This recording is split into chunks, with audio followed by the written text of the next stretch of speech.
Such is the blessing of this beautiful month.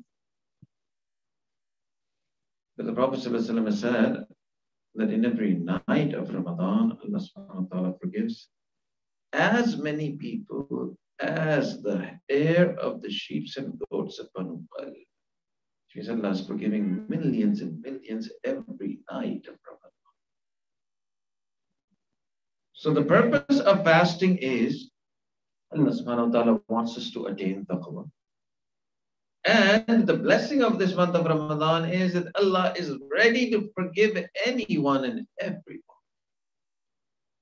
No matter how big a sinner you are. And such is the blessing of Ramadan that all the shayateen are chained in this month. The Prophet ﷺ said that Allah subhanahu wa ta'ala chains all the big shayateen so that they are not able to disturb the fasting of the believers. So now the situation is that the person or the entity that makes you commit all these sins, even that entity, the shaitan, has been put into the chains. And the example of this is that, a boxer, when he fights in the ring, there is a boxer who is playing against him. When he punches, the other boxer punches him back. But if the same boxer is punching on the punching bag, there is no punch coming towards him. So his punch is going to 100% hit the target if he's doing it on the punching bag. Ramadan is just like hitting on the punching bag. There's no punch coming towards you because the shaitan has been chained. So Allah has made this month easy for us in terms of doing ibadah. He's made this month so blessed that He's ready to forgive each and every one of us. And such is the blessing of this month that Allah has increased the reward of fasting in this month of Ramadan. So in this month, the Prophet ﷺ said that whatever nafal amal you do, you get the reward of fard amal. And whatever fard amal you do, you get the reward 70 times more. So the amount of reward that you can gain in this month, there is no comparison. The amount of barakah there is in this month because the shaitan has been chained. There's no comparison. The amount of mercy and forgiveness that Allah has made available, there's no comparison. So there's no comparison of this month with the rest of the year. That is why Shaykh Ahmad as-Sirhindi, Imam al-Rabbani al-Mujaddid as-Sani, he says that the barakah of this month of Ramadan, when you compare it with the rest of the year, is like the barakah of ocean comparing with a drop of water. Allahu Akbar. This is the blessed month of Ramadan. Allah is ready to forgive each and every type of sin, right? Allah is ready to give you an NRO, right? People are not ready to give it in this world, but Allah is ready to give it to you.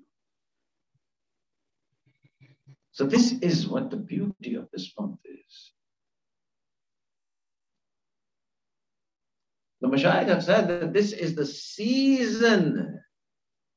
This is the earning season for the believer. And every one of us, we are all aware of what happens in, the shopping season, right? During Eid days in the Muslim countries or during Christmas in the Christian countries. All the shopping malls and all the shops are open till late and everything is being sold out. And the shopkeepers are, they're always into their shops. They're always thinking about their shops. They're always thinking about selling things and they're buying everything and they're filling up their shops because they know whatever they keep in their shops is going to be sold out. These people are just going nuts shopping because this is shopping season. And sometimes their family members, they tell, these shopkeepers that you don't come home early, you leave early, You don't eat properly. What are you doing? And the shopkeeper replies that, look, you should try to understand this. Whatever I can earn now, I will not be able to earn in the rest of the year. And same is the case for the believer in the month of Ramadan. Whatever reward and the mercy one can gain in this month, you will not be able to gain it in the rest of the year. So this is a season for the believer. Just like the shopping season is the season for the shopkeepers, and for the people who own shops and who have shops involved and who are selling things. So this is the season for the believers. Allahu Akbar. That is why the scholars of this ummah, the mashayikh of this ummah, they would spend their month of Ramadan very, very scrupulously. They will not waste their time, because they know that whatever you earn in this month, you will not be able to earn this in the rest of the year. See, if you pray 2 rakahs of nafil prayers in this month, pray 2 rakahs of prayers, it is equal to 140 rakahs. So in other words, if you pray 2 rakahs, it is enough for you for the rest of the day. That is why the mashayikh have spent a lot of time in the month of Ramadan worshiping Allah. And not only that, that they have spent a lot of time worshiping themselves, they've also mentally prepared their students as well. Shaykh Abdul Qadir Raipuri, rahimahullah, he had a lot of students.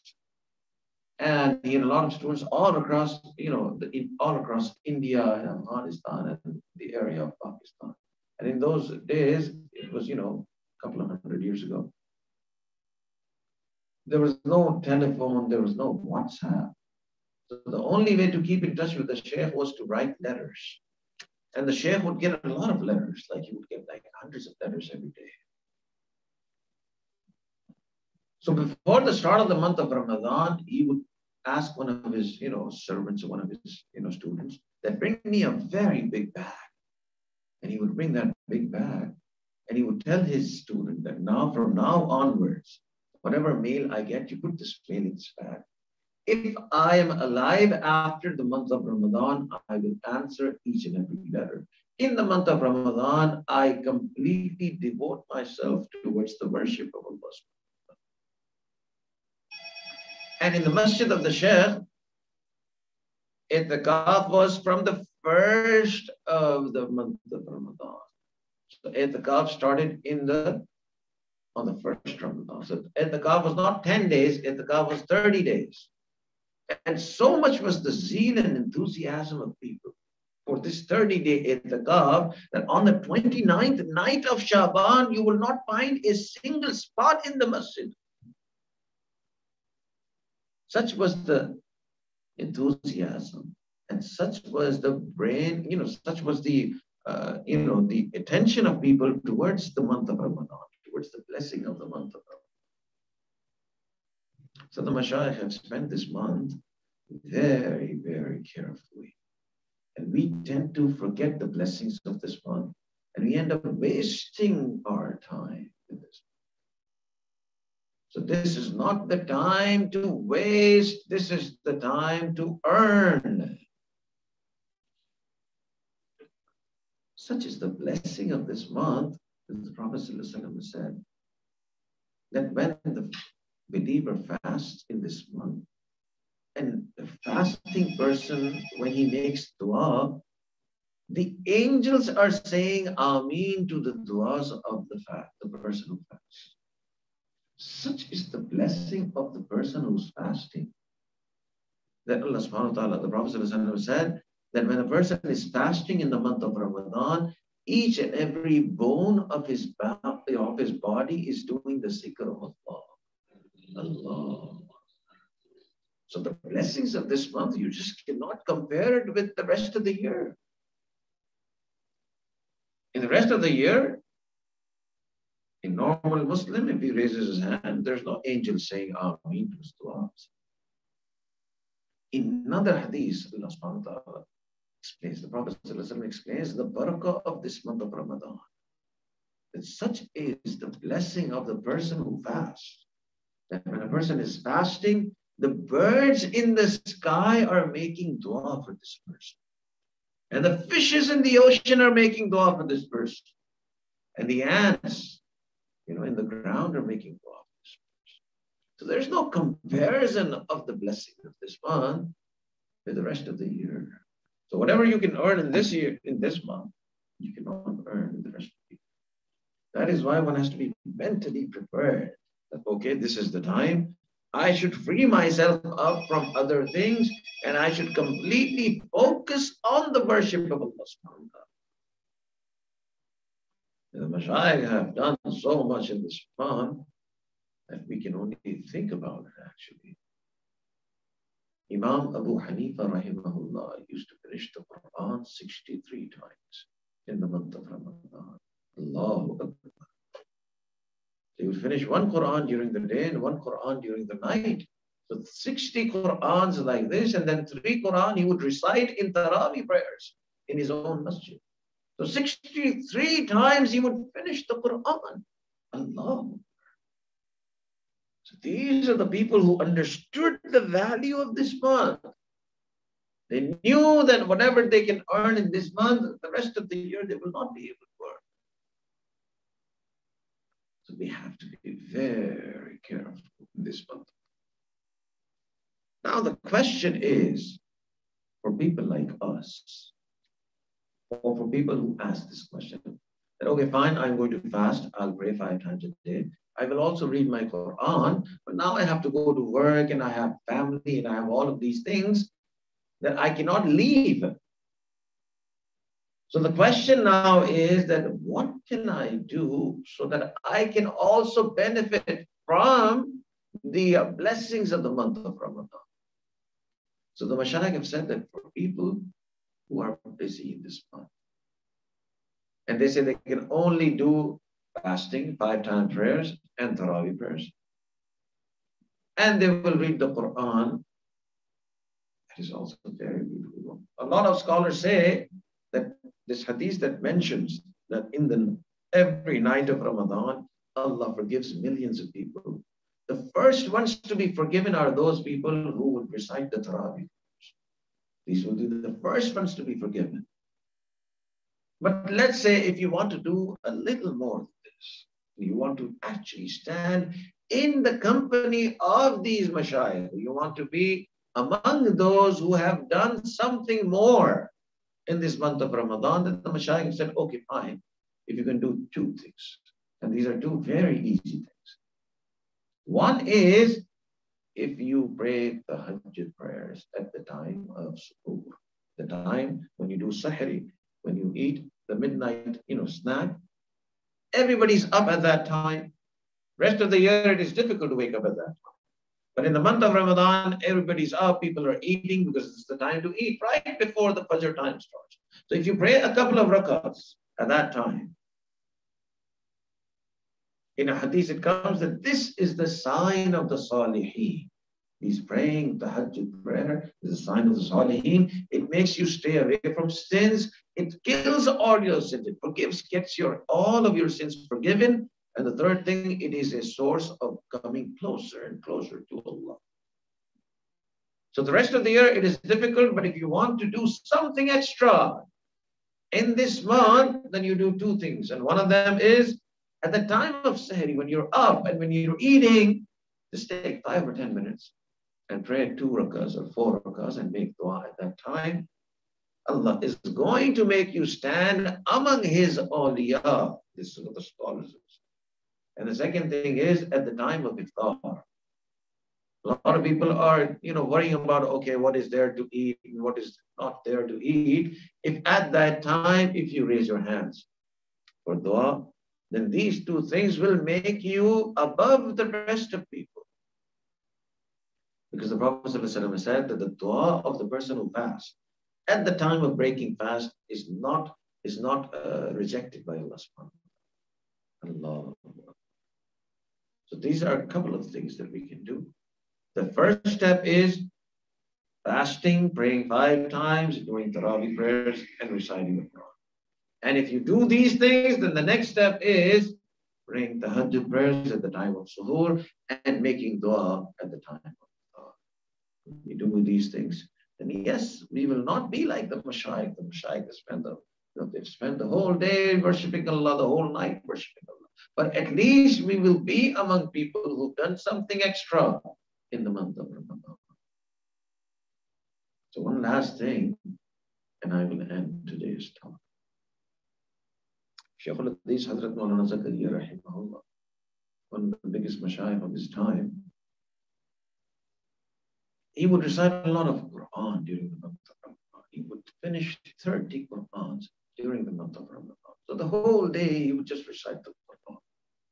So he had a childhood friend who understood that he is a sheikh, but he did not fully understood that the sheikh is now a very big sheikh and he does a lot of worship.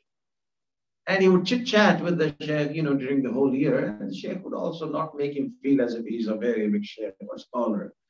So he did not realize and what type of a sheikh this man has become now. Because he was like a childhood friend. So one day in the month of Ramadan, he came to meet with the sheikh. He wanted to sit down and chit chat with the sheikh. So he came around 11 a.m. in the morning and he saw that the sheikh was reciting the Quran. So he said, okay, fine. It is the month of Ramadan. He's probably reciting the Quran. So after he finishes his para, his juz, then we can sit down and we can chit chat. So it is 11 a.m. So it's about 2 hours before, before Zuhr prayers. But he kept on waiting and waiting and waiting. And the sheikh did not stop until it was time for Zuhr prayers. So he was shocked. How much Quran is he going to read? So then he said, he's a scholar and he's now a sheikh. So maybe, he's going to read a couple of hours of Quran. So now it is Zuhr time. So immediately after Zuhr, we're going to sit down and we'll have a chit-chat session with the sheikh. So then they recited the Zuhr prayers. As soon as the prayer was over, the sheikh again started reciting the Quran, even before his friend could actually come to him and talk to him. So the friend thought that maybe a few lines of the juz are remaining, so he's trying to finish it up. So he allowed him to read the Quran again, but then he kept on waiting, and then, 1 hour passed again. So then he thought that what is going on? And finally, he said, okay, I'll wait a little bit more, but I cannot wait the whole day. And finally, Asr time was nearing by. Then this friend thought that something is going on here. And when Asr time was really very, very, very close, he got up and he said to the sheikh. The sheikh was still in, deep in his recitation of the Quran. He got up and he said, Sheikh, let me tell you this, that Ramadan also comes to our house as well, but it doesn't come like a fever the way it comes in your house. So the mashayikh have spent their time very carefully in this month. So we should also spend our time. So we are not like them. There's no way. We're not like them at all, but we can try to be like them. At least we should do something. At least these days should be more than what we have done in the other days. So we make dua to Allah subhanahu wa ta'ala. That Allah make this Ramadan a month of getting closer to Allah, a source of getting away from sins and getting closer to Allah. And may Allah make this month a month in which we are happily worshipping Allah subhanahu wa ta'ala with comfort and with zeal and enthusiasm. So may Allah give us the mercy and benefits and barakah of this month.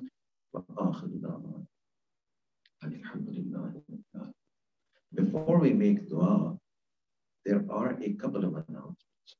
One is today is our first on-site class, but I fear that again for the rest of the month we will not have any other on-site class because we're starting a 15-day Quran translation course. So our slogan is that learn the translation of the Quran in 15 days. So all of you must register for this class. It is 4 to 5 p.m. every day. So every day for the first 15 days of Ramadan, the course is going to start at 4 p.m. It's going to end at 5 p.m. and we will share. I think we've already shared the flyer on the group, so you can call the number and register for the class, and you can enter the class, and you will, inshallah. I'm very hopeful that you will benefit from this class, inshallah. So this class will now start after the month of Ramadan, and inshallah, it will be on site and online as well. But in the month of Ramadan, we will stop this class and we will turn towards the English course, the translation course, inshallah. The second announcement is that there's Taraweeh prayers in our premises, inshallah. And the Salat starts at 9 p.m. And after Taraweeh prayers, there's going to be a short talk every night. It is going to be a 15-day Taraweeh session. And on the 15th night of Ramadan, inshallah, there will be the Khatam of the Quran, inshallah. So these are two announcements, inshallah. And the third one is that this year, Hidayah Academy has planned to do an itikaf in Masjid Izad. So all of you are also invited to attend the itikaf. And inshallah, it will be very beneficial. There will be talks, there will be zikr sessions, there will be question and answer sessions and all these things. So inshallah, if you are interested, there's also this third thing, which is the itikaf that you can attend. Please raise your hands for dua. Alhamdulillahi Rabbil Alameen. Wassalatu wassalamu ala sayyidil anbiya wal mursaleen. Allahumma inna nas'aluka ilman nafi'a wa amalan mutaqabbala wa lisanan zakira wa qalban khashi'a wa rizqan wasi'a wa shifa'an min kulli. Sallallahu ta'ala ala sayyidina Muhammadin wa ala alihi وأصحابه أجمعين